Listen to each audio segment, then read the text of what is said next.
Hey guys, so we're going to be doing a movie review tonight of Batman the Animated series, and the first thing we're going to be doing is listening to an interview from Bruce Timm. So let's see how that works out. It's Never Too Late is one of the better non-supervillain episodes I think that we did. Batman has such a really strong rogues gallery. He's probably got the best rogues gallery of anybody in comics. I mean, the Joker and Two-Face and Poison Ivy and Catwoman, they're terrific. So there was always good story material there. But because of the kind of mood that we wanted to do with the show, we wanted to make the show as much of a film noir slash crime drama as much as a superhero show. We wanted to focus on the psychological, dramatic aspects of the character, as well as just the straight action adventure elements. The gangster characters in the show, Stonewell and Thorne, they're kind of like old movie archetypes, really, more than anything else. In fact, there's Stonewell's brother, who's the priest. I mean, that's right out of the old Jimmy Cagney movies. The Rupert Thorne character was actually in the comics. He was in the kind of pivotal Steve Englehart, Marshall Rogers run of Detective Comics in the 70s. And Rupert Thorne was a really interesting behind-the-scenes gang boss. He was kind of an upscale gangster-type character in the comics. And so we thought he'd be really perfect for the show, for the kind of non-supervillain villain to have in the series. And we were very fortunate in getting John Vernon, who's probably most well-known as the horrible Dean from Animal House, to play him. Consider yourself replaced, Arnie. It's party time. I specifically remember that this was the very first show that, when I was looking at one of the storyboards, when I was going over the storyboard with the director, that there was one shot that started in one location, and it was a down shot of the city, and it started in one location, and it panned over to another shot of the city where another part of the story was taking place. And I thought that was a really interesting device to really put you in Gotham City. It was the first time I remember thinking that, wow, Gotham City feels like a real place. It feels like we went from, Broadway to Fifth Street or something. It felt really authentic. And it's a minor thing. Most people probably wouldn't get the same reaction that I did. But I remember thinking, wow, this show's really coming together. It's really feeling like a real place. So I'm going to have Rich introduce the episode real quick as I get it set up. The episode's called It's Never Too Late.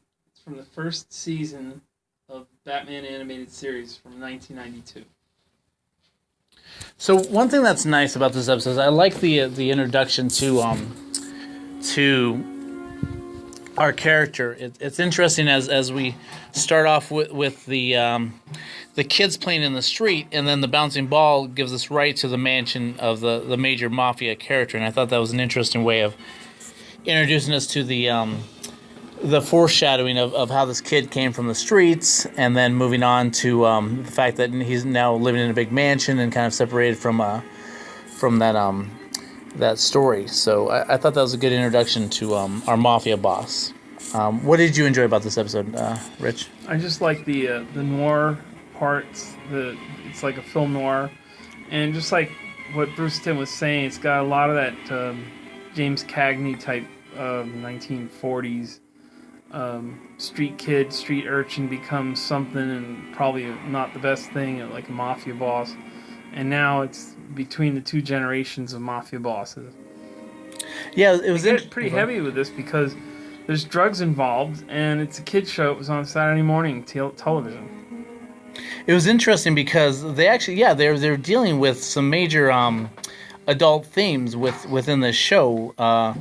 With the death of the mafia boss's friend, the missing son. Yeah, the missing son that we start off with, and then the war between the two drug leaders that were at the very beginning, and the jealousy between them, which sets us up, on the problem with Stonewell's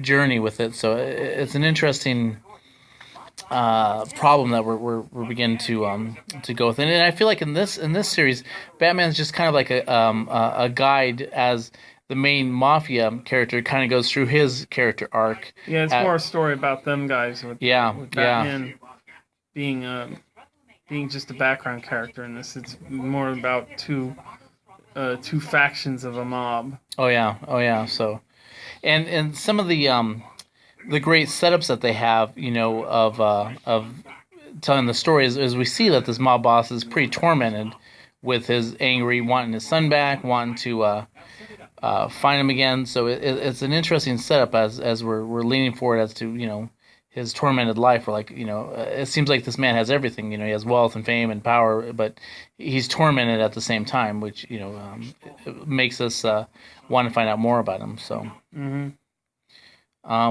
thing that's interesting is that the pattern of the story is a lot like the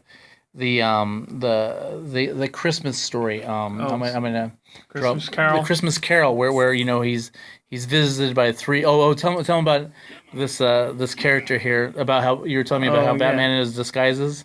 Yeah, it harks back to the 70s. Whenever Batman would be in a disguise, he'd be a bearded guy or a guy in a hat, and instantaneously he'd go off to a corner somewhere, pull everything off, and he's Batman.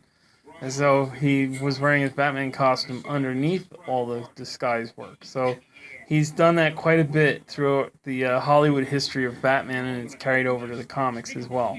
Can you imagine how hot poor Batman is when he goes in disguise? How do you hide the ears? I know. Are they retractable? You have to fold them down and how do you see out of all that crap? Exactly. Remember in what was it, the Batman the 1960 series when he had too much to drink and no, he got drugged. I'm sorry. Episode, That's right.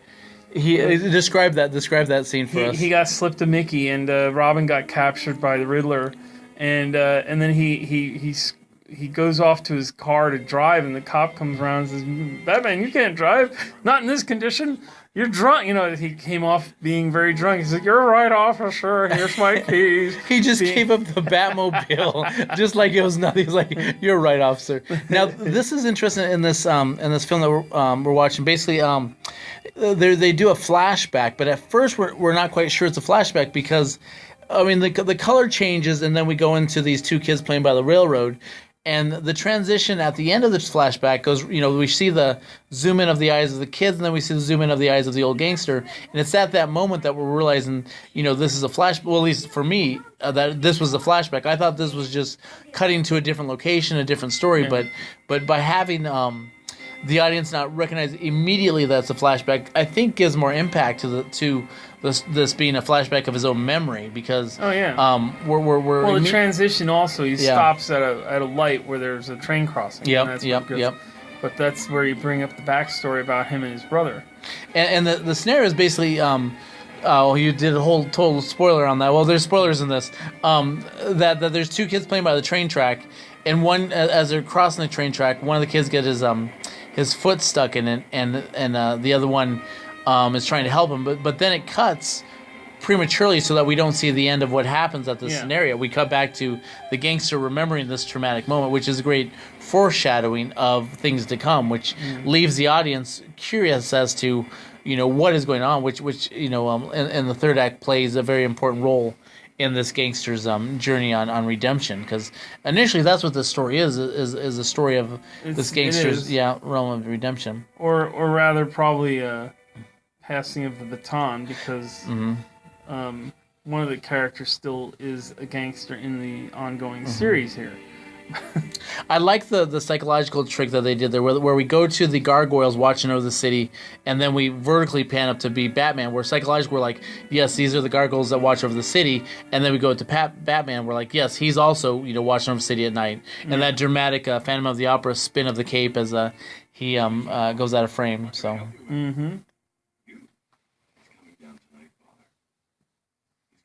Then we see Batman doing the setup with the priest. That we're not sure of the link between the priest and the gangster, and why Batman would make time to visit the priest. But it's obviously we're start to identify by the lock of hair in the front. It's the kid in the storyline. Flashback. I guess I didn't see it. But the kid was wearing a hat in the flashback. No, that was the bad guy there. The bad guy. Okay. His brother was the one with the cleaner cut hair with the cowlick or whatever. Okay.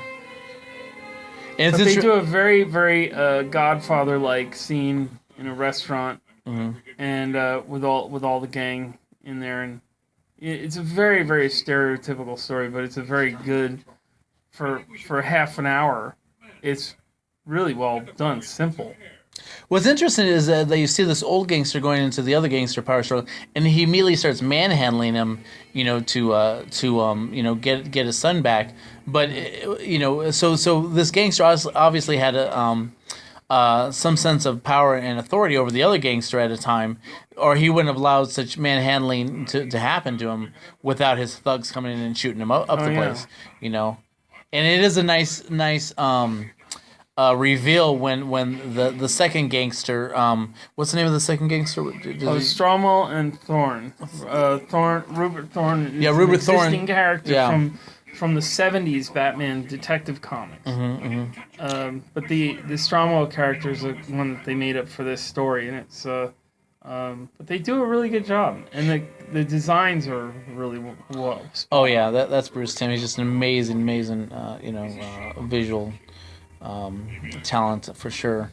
Now, did you say you have the first appearance of Thorne or no? Or was No, it probably not. I have a bunch of those old comics. I was mentioning I have a first appearance of Bullock. Oh, Bullock. Okay.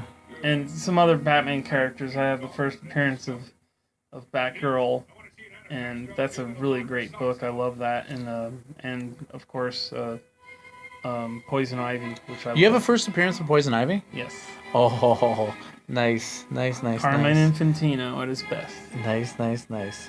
Now this is, I didn't expect this when the gangster is tricked into being blown up at the restaurant. I didn't see that coming. I'm surprised the owner let that happen. Yeah, I'm surprised. Yeah. I know. Seriously, he's like, you know what? It's okay. Just blow up my restaurant. It's fine. It's all for. I'll make the antipasta. Yeah. That's right. Excuse me. Bye. That's right.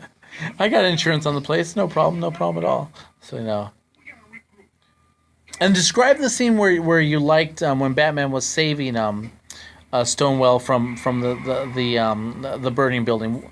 Was it the timing you liked? Was it the staging you liked? I liked the timing. They did at the time. Well, describe the scene real quick. The building's burning, and he comes out the back door just before the big explosion. With the mob boss on his back, and he just gets out of there just before the door and all that stuff comes out through the door. Oh yeah.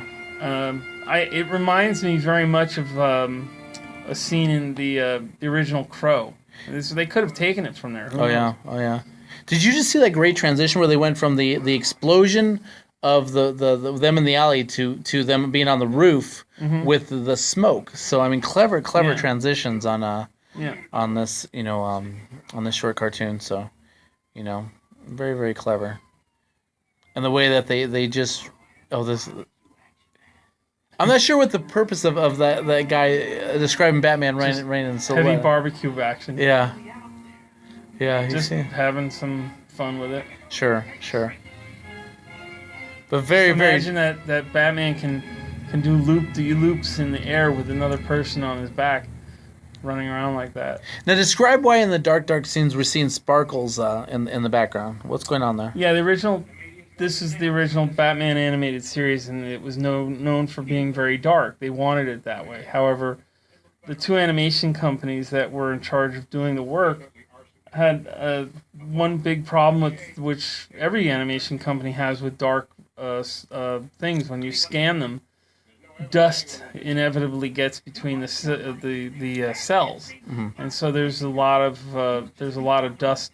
The specks that you see are dust that they couldn't get rid of when they were taking each frame, one frame at a time, through a Oxbury camera. Okay. They have to put the cells down and it vacuums everything down. There could be 3 layers of stuff, and then they got to take a picture. And they usually brush out or blow out all the dust that they can, but but on such a dark surface, anything comes through, and that's why this show is, even as a kid when I remembered it, it was always full of white speckles, and I knew exactly what it was. Wow. It's funny, they've used that moon transition now twice. We had a it's once really, because twice. we were watching let me it explain. in the interview. So they had a wide shot of the alley, and we did a vertical pan up to the light. The light dissolved into a moon, which led us into I forget, not Stonewall's gangster, but what's the name of the other gangster? Rupert Thorne. Rupert Thorne's room, and then Rupert Thorne told his thugs to go out and do whatever his thugs are doing, and then they panned over to the moon again, which brought us to another location on the roof where we see Batman and Stonewell, still trying to get Stonewell to his roots, because Batman's taking him to the street that he grew up on and was playing on, right? Something like that. Something like that. Yeah. Yeah. But he's also finding his son. And we're getting the backstory of where Stonewell is he started off selling drugs, but now he's manufacturing them and really pushing them on the streets, and so he's grown in his ambition to corrupt the world, and so that's an interesting point. But we also see the fact that Stonewell is so hard-hearted that he's pushing all of this stuff aside, as Batman's trying even though his own son gets hurt in the process. Yeah. I mean, Batman's trying to redeem him. This is where it feels very much like the Christmas story of the ghost of future past, or future past and present, where Batman's playing the role almost of that ghost, Yeah. as he's taken Stonewell to all the different places. Because the first place he's taking him to is who is this in the hospital that we're meeting? That's Stonewell's son. That's Stonewell's son, and is that his wife? No. Oh yeah, that is, yeah. Because Okay. his son went missing, and they're early in the show. Okay. And they're talking very much about it. So they tie the whole story. They absolutely, just yeah. really do a great job on it. Yeah. But Stonewell, he obviously cares about his son, but the wife makes a point saying that he's responsible for the damage with the son. The reason why his kids exactly. in rehab. Now you made a comment when we were watching this a little bit ago how you recognized that it was a Japanese company animating this instead of the Chinese company that animated it later. What were some things that led you to believe that it was that was true? When they show some of the emotional shakes, there's something about when I see Japanese anime, there's a lot of similarities to this, and also the way they do the lighting coming off the headlights of cars. They do a very intricate job of brushing out the white and to make it look like a glow. There were other episodes of these shows that didn't have that same look. They were not quite as well put together, but unfortunately I've heard that the company that was the Japanese company involved, they had gone out of business from this show. They just weren't making any money. Oh. The other one thrived. You're telling me animation didn't make that person rich and wealthy? What? You would think that. Yeah, you think something that takes years and years. Especially if it was anime being so popular. Yeah. So I mean, because animation is the fastest way to make a movie and the most inexpensive way to make a movie, right? Right. Yeah, it's like We're double. all victims of that It's one. double the cost and double the time. So yeah, it definitely has to be worthwhile before you start making animated anything, for sure. So it's interesting the misdirect that they're doing when Stonewell and Batman go back to his office, and Stonewell has seen his son in the hospital and has an emotional moment of remorse. And we think that he maybe, turn over a new leaf. But as Batman's reading over the ledger, the fake ledger that Stonewell gives him, Stonewell's pulling a gun off the wall to There's a gun shoot him. conveniently on the wall for him to grab it. It's not only one gun, there's Batman, two. being the greatest detective in the world, doesn't see that. Well, sometimes a mask gets in the way of doing well. So, yeah, for sure. No, it's interesting that that was a good misdirect. And then the gangster continues to chase Stonewall into trying to kill him, of course, and so Batman has to save Stonewell again. Yeah. In the series, which leads us to the last location, which is where we're foreshadowing, which is the the train station. Oh yeah. Or the train tracks, which leads us to the final emotional moment where Stonewall is considering, changing his ways. This is interesting. When Batman's using one of the thugs as a shield, to. You'd think it was a dead body. Yeah, I know. He's pretty strong. He was only holding up that thug with one arm, so I give him mad props for that. So, and I like how they frosted the frame there to give us the illusion that it's all smoky and everything. So yeah, nicely done. That's true. Now I love how they definitely kept in the spirit of the film noir of the of the lighting, of the lighting and the everything. And unfortunately, if Hydra was here, she would actually give you the rules and regulations of the film noir, and I should have them in my brain, but unfortunately, Well, one of the things I noticed off the bat, just in the last few minutes, is how amazingly this show would never make it on the air today Oh, why do you say that? because of the amount of guns that are in it and the gunplay. Oh, okay. That's interesting. This is very interesting. They would never ever do that today. If they still continued with Saturday morning animation, you would never see anybody with a gun.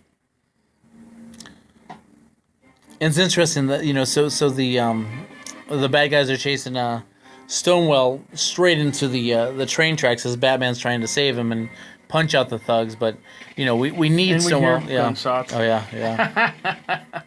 But I'm sure it's like the A-Team. No one gets shot, Yeah, cars exactly. flip over, and no one dies. So it's all safe gunplay because guns are safe, right? That's all. Well, we all figured that out, but Absolutely. I'm only pointing out like you would never have. I can't think of anything made today that would have any sort of gunplay in it, even the hint of a gun. Sure. Not, yeah, that's true. So in the third act, we see the priest re-entering the story, as we have the last final flashback of Stonewell really remembering what happened further in the story between him and his brother on the tracks. Yeah. And it's revealed that initially his brother gave up his leg, right? I didn't give it up. Nobody wants to give it up, but yeah. it So got the stuck in the tracks. train's coming. But they do a nice little twist. The train is coming. He gets free, and then the moment he gets free, another train comes, and Yep. then his leg gets stuck, and then he gets rescued. And we can tell that Stonewall's tortured because he's still reliving He these feels memories. responsible. Absolutely, and that was a his great brother. shot of him being tormented. Yeah. As He's going into shock watching his reenacting or redreaming the whole thing. yeah, As he thinks he's gotten away, another train comes. And then the whole thing pretty much kind of fades to black. And it happened because now they're talking about, and when they're adults, that the implied thing is that his brother lost his leg. yep. And it would have been his life because he's about to die. And you notice as it got more dramatic, we get faster cuts, we get slower movement, we get the music is telling us that this is a heightened dramatic, and the way they staged it, we can't necessarily see all the details until we see at the last, the reveal that the priest that Batman talked to was actually Stonewall's brother, who gave up his leg to save Stonewall's life, and that's tortured Stonewall all of his life. That his good brother did something good for him while he went off and became a crook. So it definitely was a third act that you wouldn't guess was coming. They built it up so well in the first and the second act that they led you very comfortably through the details and the clues to get you to the emotional moment that would make Stonewell give up his life a crime. Yeah. So at the moment you have a sense, at the last act you have a sense of relief as you're watching Stonewell make a decision to turn his life around, and Batman basically was just kind of a guide getting him Stonewell to this point throughout the whole. Yeah, he short really run. wasn't the main character. No. At all. It thus leads us to the point where when Stonewell actually breaks down in tears, we've built up enough of the emotional situations that we believe that that's actually an emotional moment for Stonewall. So. And then of course Batman comes and deals with the thug that are the other gang boss that's been Rupert Thorne. Rupert Thorne that has been troubling him the whole episode. So very very well executed storytelling. Visually, emotionally, and on the page. If that's how it was, and nice reveal of Batman being Batman and jumping back to the roof, watch and make sure it's all works out. We see Stonewall's last word was, what do we say? I have some papers for you to say. I have a statement for you. Yeah, I have a statement for you. He Yeah, wants to admit his little crime. Yeah, absolutely brilliant show. And this series, the Batman animated series, was such a great template for any artist or storyteller or animator or storyboard artist just to study and learn from because you still can learn stuff from it. You know, every time you watch it yeah. over and over again. So, well, that was movie night. This is Rick, and this is Rich. and we're signing off. And I hope you enjoyed it, and come back again.